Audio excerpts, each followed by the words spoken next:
ಪ್ರಿಯ ವೀಕ್ಷಕರೇ, ಅನೇಕ ರೀತಿಯಲ್ಲಿ ಕೊಲೆಗಳನ್ನು ಮಾಡಿರುವುದು ಬಹಳಷ್ಟು ಜನ ನೋಡಿದ್ದೀರಾ, ಕೇಳಿದ್ದೀರಾ.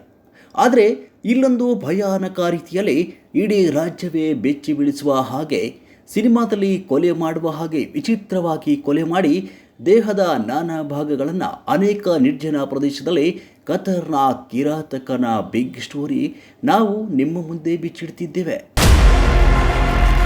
ಇದನ್ನೆಲ್ಲ ಪತ್ತೆ ಮಾಡಿ ಕೊಲೆಗಾರನ ಹಿಡಿಯುವುದು ತುಂಬಾ ಕಷ್ಟಕರವಾಗಿತ್ತು ಪೊಲೀಸ್ ಅಧಿಕಾರಿಗಳಿಗೆ. ಆದರೆ ಕರ್ನಾಟಕ ಪೊಲೀಸ್ ಇಂತಹ ಸಾವಿರಾರು ಕೇಸ್ಗಳನ್ನು ಕ್ಷಣ ಮಾತ್ರದಲ್ಲೇ ಪತ್ತೆ ಹಚ್ಚಿದ್ದಾರೆ.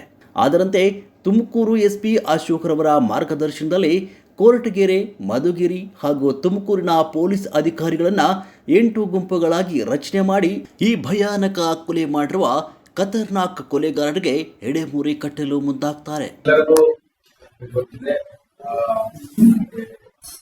7ನೇ ತಾರೀಕು ಕೊರಟಗೆರೆ ಪೊಲೀಸ್ ಸ್ಟೇಷನ್ ಅಲ್ಲಿ ಕೆಲವು ಕಡೆ ಹ್ಯೂಮನ್ ಪಾರ್ಟ್ಸ್ ಪ್ಲಾಸ್ಟಿಕ್ ಕವರ್ಸ್ಗಳಲ್ಲಿ ಹಾಕಿ ಎಸೆದಿರುವುದು ಕಂಡು ಬಂದಿದೆ. ಮುಖ್ಯವಾಗಿ ಮೊದಲನೇ ಸಾರಿ ನಮಗೆ ಈ ಹೊಲವನಲ್ಲಿ ಕೊರಟಗೆರೆ ಹೊಲವನಲ್ಲಿ ಹತ್ತಿರ ಇರುವ ಕೇಳಿಸ್ತಾ ಇದೆ ಮೈಕ್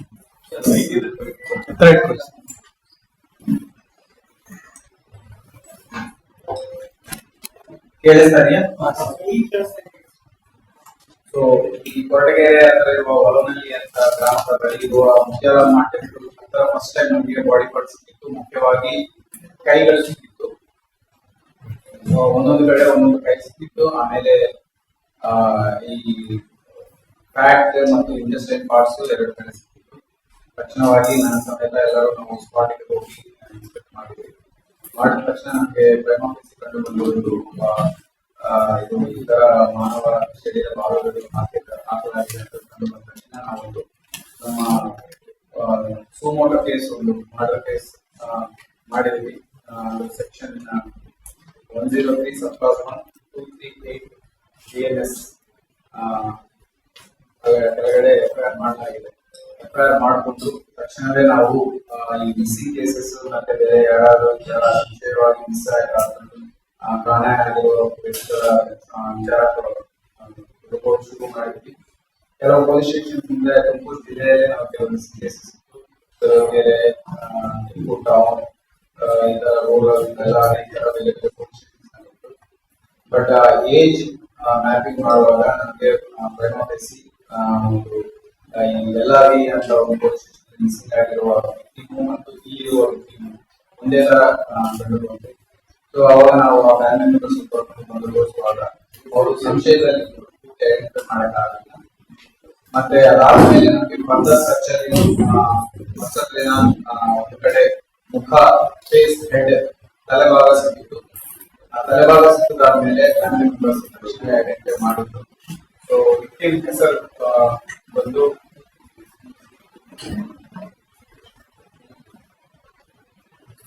ಲಕ್ಷ್ಮೀದೇವಿ. ಇವರು ಬೆಳ್ಳಾವಿಯಲ್ಲಿ ವಾಸ ಇರ್ತಾರೆ. ಸೊ ವಯಸ್ಸು ಸುಮಾರು 42 ವರ್ಷ. ಇವರು ಹಸ್ಬೆಂಡ್ ಬಂದು ಬಸವರಾಜ ಅವರು. ಅವ್ರಿಗೆ ಹೆಣ್ಮಕ್ಳು ಮತ್ತೆ ಒಬ್ಬ ಇದ್ದಾರೆ. ಸೊ ಬಾಡಿ ಐಡೆಂಟಿಫೈ ಆದ ತಕ್ಷಣ ನಾವು ಇಮಿಡಿಯೇಟ್ ಆಗಿ ಇನ್ವೆಸ್ಟಿಗೇಷನ್ ಶುರುಗೊಳಿಸಿದ್ವಿ. ಆಮೇಲೆ ಯಾರು ಎಲ್ಲರಿಗೆ ಓಡಾಡಿದ್ರು ಎಲ್ಲ ಚೆಕ್ ಮಾಡುವಾಗ ನಮಗೆ ಒಂದು ರೆಸರ್ ಗಾಡಿ ಬಳಸಿದವರು ಕಂಡು ಬಂದಿರುತ್ತೆ. ಸೊ ಆ ಇನ್ಫಾರ್ಮೇಶನ್ ಮೇಲೆ ರೆಸರ್ ಗಾಡಿ ಯಾವುದು ಅಂತ ತಿಳ್ಕೊಳ್ಳುವಾಗ ಸತೀಶ್ ಅನ್ನೋ ಒಬ್ಬ ವ್ಯಕ್ತಿ ಹೆಸರಲ್ಲಿ ಅದು ರಿಜಿಸ್ಟ್ರೇಷನ್ ಆಗಿರುತ್ತೆ. ಇಮಿಡಿಯೇಟ್ ಆಗಿ ಸತೀಶ್ ಅವ್ರ ಜೊತೆ ಇನ್ನೊಬ್ಬ ವ್ಯಕ್ತಿ ಕಿರಣ್ ಅಂತ ಇರ್ತಾರೆ. ಸೆಕ್ಯೂರ್ ಮಾಡ್ಕೊಂಡು ಪ್ರಶ್ನಿಸುವಾಗ ಸೊ ಇದು ಅದೇ ಯಾರು ಮೃತಪಟ್ಟಿದ್ದಾರೆ ಅವರ ಅಲ್ಲಿಯ ಡಾಕ್ಟರ್ ರಾಮಚಂದ್ರಯ್ಯ ಅವರು ಹೇಳಿದ ಮೇಲೆ ಅವರು ಸಮೇತ ಅವ್ರ ಜೊತೆಗೆ ನಾವು ಕೃತ್ಯ ಮಾಡಿದ್ದೀವಿ ಅಂತ ಅವರು ಹೇಳ್ತಾರೆ. ಸೊ ಇಮಿಡಿಯೇಟ್ ಆಗಿ ಅವ್ರ ಗೊತ್ತಿದ್ದ ಇನ್ಫಾರ್ಮೇಶನ್ ಮೇಲೆ ತಗೊಂಡು ಅವ್ರು ವಿಚಾರಿಸುವಾಗ ಅವರು ಹೇಳಿರುವ ಮಾಹಿತಿ ಮೇಲೆ ನಾವು ಅರೆಸ್ಟ್ ಮಾಡಿ ನಿನ್ನೆ ರಾತ್ರಿ ಸುಮಾರು 11 ಗಂಟೆಗೆ ನಾವು ಅರೆಸ್ಟ್ ಮಾಡಲಾಗಿದೆ. ಇವತ್ತು ಕೋರ್ಟ್ಗೆ ಪ್ರೆಸೆಂಟ್ ಮಾಡಿ ಅವ್ರ ಕಸ್ಟಡಿ ತಗೊಂಡು ಹೇಗೆ ಘಟನೆ ಮಾಡಿದ್ರೆ ಅನ್ನೋ ವಿಚಾರ ಇನ್ವೆಸ್ಟಿಗೇಷನ್ ಆಗಿಸಬೇಕು. ಸೈಂಟಿಫಿಕಲಿ ಆಲ್ ಎವಿಡೆನ್ಸಸ್ ಕಲೆಕ್ಟ್ ಮಾಡಿ ನಾವು ಇದರಲ್ಲಿ ಮುಖ್ಯವಾಗಿ ನಮ್ಮ ತುಮಕೂರು ಜಿಲ್ಲೆ ಪೊಲೀಸರು ಎಸ್ಪೆಷಲಿ ಕೊರಟಗೆರೆ ಪೊಲೀಸರು ಮಲ್ಟಿ ಸಬ್ ಡಿವಿಷನ್ ಮತ್ತು ತುಮಕೂರು ಟೌನ್ ಪೊಲೀಸರು, ತುಮಕೂರು ಟೌನ್ ಸಬ್ ಡಿವಿಷನ್ ಈ ಎರಡು ಟೀಮ್ಸ್ ಮತ್ತು ಶಿರಾ DSP ಶೇಖರ್ ಅವರು ಇವರೆಲ್ಲ ಅಡಿಷನಲ್ ಎಸ್ಪೀಸ್ ಎಲ್ಲ ಬಹಳ ಚೆನ್ನಾಗಿ ಕೆಲಸ ಮಾಡಿ ಆಲ್ ಸೈಂಟಿಫಿಕ್ ಅಂಡ್ ಅವ್ರ ಕೆಲಸದಿಂದ ಬಾಡಿ ಪಾರ್ಟ್ಸ್ ಸಿಕ್ಕಿದ್ದು 3 ದಿನ ಒಳಗಡೆ ನಾವು ಟ್ರೇಸ್ ಮಾಡಿ ಮಾಡಲಾಗಿದೆ.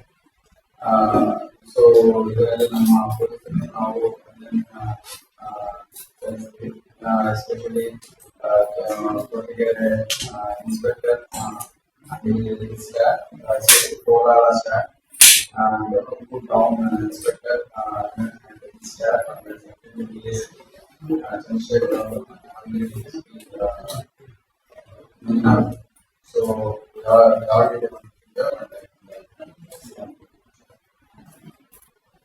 ನೀವು ಆರೋಪಿ ಮತ್ತೆ ಮತ್ತೊಂದು ಏನ್ ಸಂಬಂಧ ಇದೆ? ಅತ್ತೆ ಅಳಿಯ ಅವ್ರ ಮಗಳನ್ನೇ ಇವರು ಮದುವೆ ಮಾಡ್ತಾರೆ. ಅತ್ತೆ 42 ವರ್ಷ, ಇವ್ನಿಂದ ಎಸ್ಕೆ 40 ವರ್ಷ ಆಯ್ತು. ಸತೀಶ್ ಅವರು ಫಾರ್ಮ್ ಹೌಸ್ ಅಲ್ಲಿ ಅಂತ ಹೇಳ್ತಾರೆ. ಸತೀಶ್ಗೆ ಒಂದು ಅಡಿಕೆ ತೋಟ ಇದೆ, ಫಾರ್ಮ್ ಹೌಸ್ ಅಂದ್ರೆ ಸಣ್ಣ ಶೆಡ್ ಇದೆ. ಸೊ ಗಾಡಿಯಲ್ಲಿ ತಗೊಂಡು ಹೋಗಿ ನಿಲ್ಲಿಸಿರೋದು ಫ್ರೆಂಡ್ ಆಫೀಸ್ ಹೇಳ್ತಾ ಇದ್ದಾರೆ. ನಾವು ಫರ್ದರ್ ಇನ್ವೆಸ್ಟಿಗೇಷನ್ ಮಾಡಿ ನಾವು ರೀಸನ್ ಬಂದು ಇವರು ಪ್ರೈಮ್ ಆಫೀಸ್ ಇವ್ರು ಹೇಳೋದು ಸೊ ಇವ್ರ ಅತ್ತೆಯಿಂದ ಅವರು ವೈಫ್ ಇವ್ರು ಮಾತಾಡ್ತಾ ಇಲ್ಲ, ಮತ್ತೆ ಮನೆಯಲ್ಲಿ ತಂದೆ ತಾಯಿಯನ್ನು ನೋಡ್ಕೊಳ್ತಾ ಇಲ್ಲ, ಮತ್ತೆ ಜಾಸ್ತಿ ಆಚೆ ಕರ್ಕೊಂಡು ಹೋಗ್ತಾರೆ. ಈ ತರ ಸ್ಪಷ್ಟವಾಗಿ ಅವರು ಕಾರಣಗಳು ಹೇಳ್ತಾ ಇದ್ದಾರೆ. ಸೊ ಇನ್ನು ನಾವು ಲೋತಾಗಿ ವಿಚಾರಣೆ ಮಾಡಿ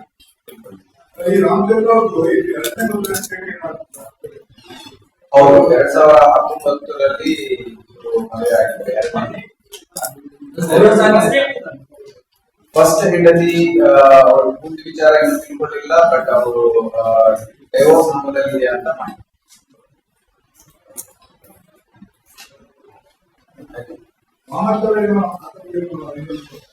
ವಾಮಾಚಾರ ಏನು ಇಲ್ಲ. ಆ ತರ ಡಿಸ್ಪೋಸ್ ಮಾಡಬೇಕು ಅಂತ ಡಿಸೈಡ್ ಮಾಡಿ ಅವರು ಬಾಡಿ ಪಾರ್ಟ್ಸ್ ಕಟ್ ಮಾಡಿ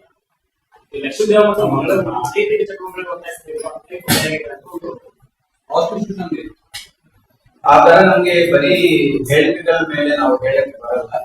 ಸೊ ನಾವು ವಿಚಾರಣೆ ಮಾಡ್ತೀವಿ, ವಿಚಾರಣೆಯಲ್ಲಿ ಅವ್ರು ಏನ್ ಹೇಳ್ತಾರೆ, ಅವ್ರು ಹೇಳಿರೋದು ವಿಚಾರ ಸುತ್ತ ಅನ್ನೋದು ನಾನು ಕನ್ಫರ್ಮ್ ಮಾಡ್ತೀನಿ.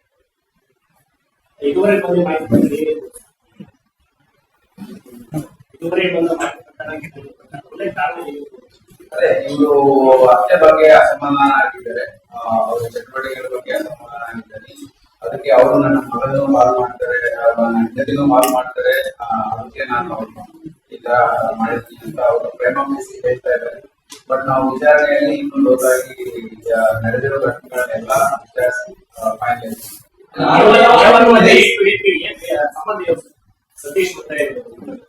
ಸೊ ಡಾಕ್ಟರ್ಗೆ ಇವರು ಒಂದು ಓಲ್ಡ್ ಪೇಷಂಟ್ ಆಗಿದ್ದಾರೆ ಸತೀಶ್ ಅವರು. ಸೊ ಅವ್ರ ಟ್ರೀಟ್ಮೆಂಟ್ ಗೋಸ್ಕರ ಒಂದೇ ಏರಿಯಾದಲ್ಲಿ ಮನೆ ಮಾಡ್ಕೊಟ್ಟಿದ್ದಾರೆ. ಇವರು ಅಕ್ಕಪಕ್ಕ ಇತರ ಮನೆಗಳಿದ್ದಾರೆ.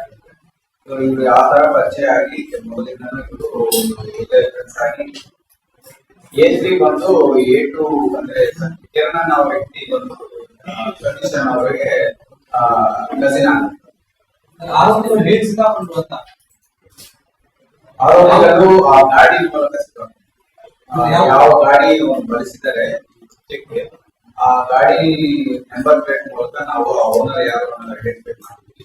ಆಮೇಲೆ ಅವರು ಹಿಡ್ಕೊಂಡು ಪ್ರಶ್ನಿಸುವಾಗ ಅವರು ನಾವು ಮಾಡಿರೋ ಯಾವ ಮಾಡಿದ್ರು ವೈಟ್ ಕಲರ್ ಬ್ರೆಜಾ ಗಾಡಿ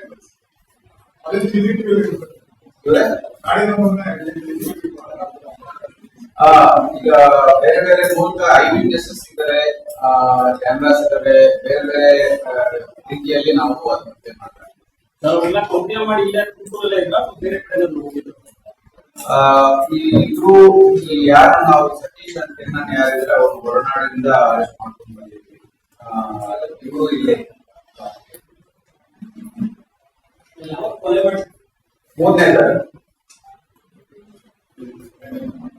ಅವ್ರ ಮನೆಗೆ ಬಂದಾಗ ವಾಪಸ್ ಹೋಗುವಾಗ ಮನೆ ಬಿಡ್ತೀನಿ ಅಂತ ಇವರು ಗಾಡಿಯಲ್ಲಿ ಹರಿಸಿಕೊಂಡು ಗಾಡಿಯಲ್ಲಿ ಕೊಲೆ ಮಾಡಿದ್ರು. ಸರ್ ಅಷ್ಟೊಂದು ಭೀಕರವಾಗಿ ಕೃತ್ಯ ಎಸಗಿದ್ದಾರೆ ರೀಸನ್ ಅದಲ್ಲ ಅಂತ ಅನ್ಸುತ್ತೆ ಸರ್. ಈಗ ಅದು ನಾವು ಏನು ಯಾವ ಕಾರಣಕ್ಕೆ ಆ ತರ ಡಿಸ್ಪೋಸ್ ಮಾಡಿದ್ದಾರೆ ಅಂತ ನಾವು ಇನ್ವೆಸ್ಟಿಗೇಷನ್ ಮಾಡಿದ್ದೇವೆ. ಅಲ್ಲ ಹಿಂದೆ ಕರ್ಕೊಂಡು ಹೋಗಿದೆ ಸರ್ ಕಾರಿಂದ, ಹೇಗೆ ಕಾರಲ್ಲಿ ಇವರು ಹೋಗಿದ್ದು ಕಾರ್ ಹತ್ಕೊಂಡಿದ್ರು. ಕೊಲೆಗೆ ಬಳಕೆ ಮಾಡುವಂತ ಆಯುಧಗಳಿವೆ.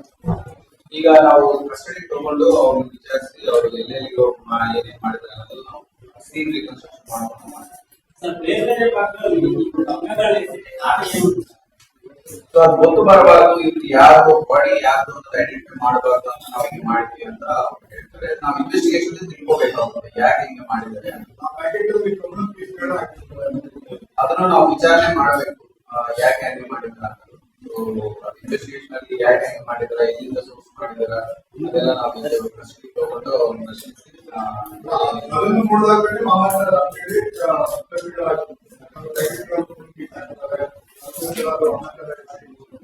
ಮತ್ತೆ ಬೇರೆ ದಿಕ್ಕುಗಳನ್ನು ಹಾಕಿಕೊಳ್ತೇವೆ